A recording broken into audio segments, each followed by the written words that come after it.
Bismillahirrahmanirrahim. Assalamualaikum warahmatullahi wabarakatuh. Selamat berjumpa anak-anakku sekalian dengan saya Dr. Anda Rusnia dalam mata pelajaran sejarah wajib kelas 11. Halo, apa kabar anak-anakku sekalian? Tentunya baik-baik saja ya. Semoga Allah Subhanahu wa Ta'ala memberikan kita perlindungan, kesehatan, kekuatan bagi kita semua, dan terhindar dari wabah COVID-19. Amin. Baik, kita lanjutkan pelajaran pada pagi hari ini dengan judul Antara Kolonialisme dan Imperialisme Barat di Indonesia.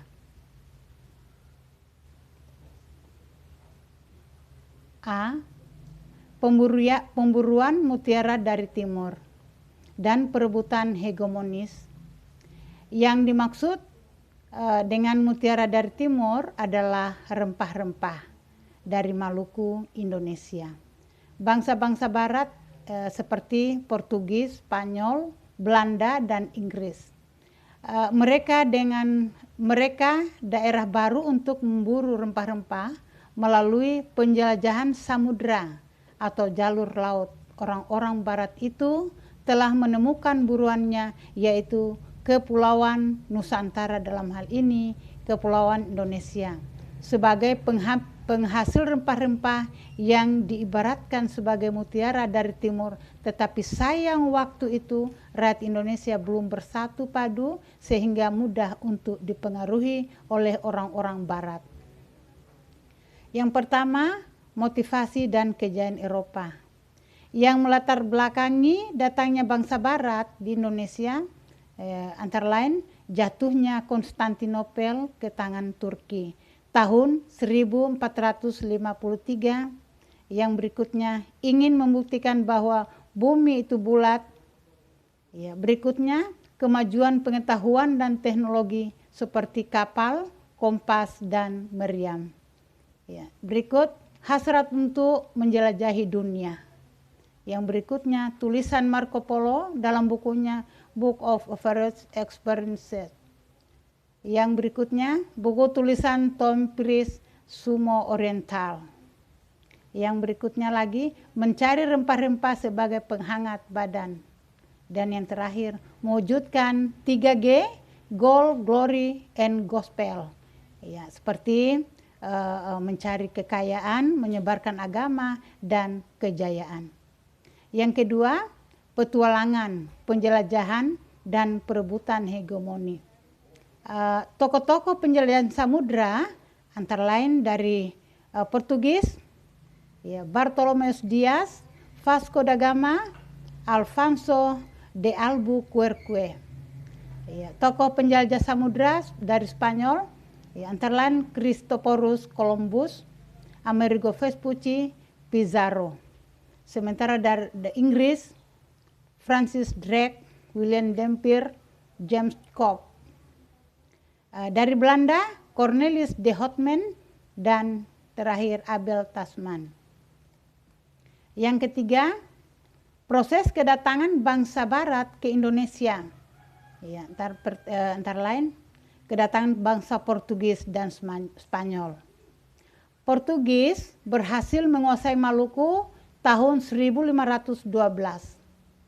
Portugis mengutus Antonio de Aubert dan Francisco Serrao ke Maluku karena ingin menguasai rempah-rempah. Tahun 1521, Kapten Sebastian del Cano dari Spanyol tiba di Maluku dan membantu Tidore melawan Ternate yang dibantu Portugis, tetapi gagal pada tahun 1529. Mereka dipaksa menandatangani perjanjian Saragossa dengan isi kesepakatan antara Spanyol harus meninggalkan Maluku menuju ke Filipina, sedangkan Portugis tetap di Maluku. Yang kedua, kedatangan bangsa Inggris.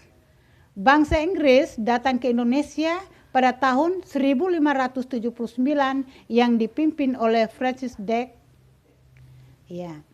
Yang ketiga, kedatangan bangsa Belanda.